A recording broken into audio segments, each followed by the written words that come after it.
Unit 8, Section 4 discusses Woodrow Wilson. Woodrow Wilson is going to be the first elected Democratic president since Grover Cleveland after the Civil War.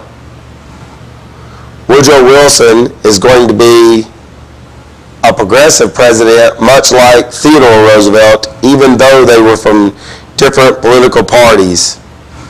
3 major amendments are going to be ratified by Congress and the states while Woodrow Wilson is president. These are very good examples of the philosophy of the progressive movement at the beginning of the 20th century.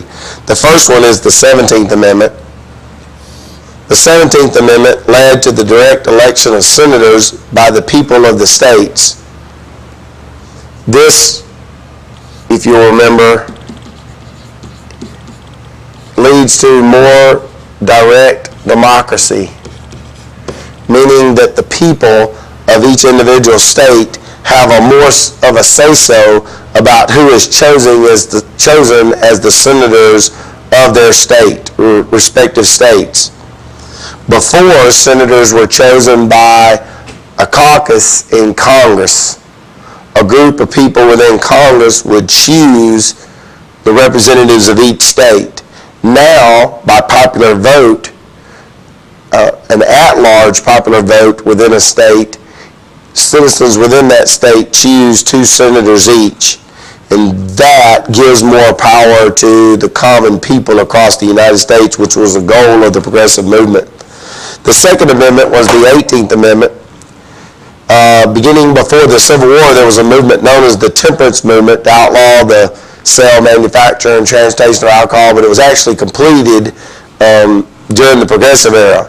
And in this picture here, you can see federal agents dumping alcohol out. Here's another picture of federal agents dumping alcohol into the sewer system. What did the 18th Amendment actually do? It prohibited the sale, manufacture, and transport of alcohol.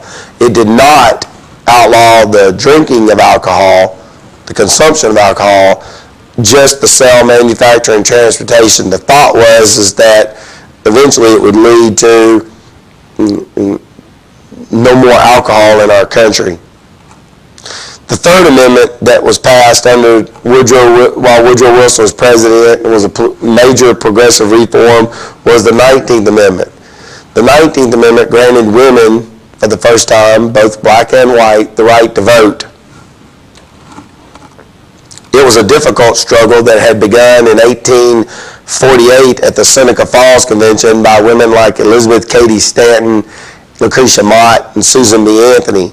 It was finally accomplished after much hardship by women during World War I, helping men win the war.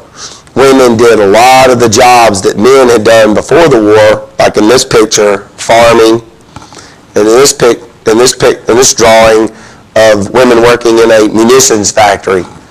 And so, because of their contributions to the winning the war effort, women were rewarded with the right to vote. This concludes Unit 8, Section 4, Woodrow Wilson.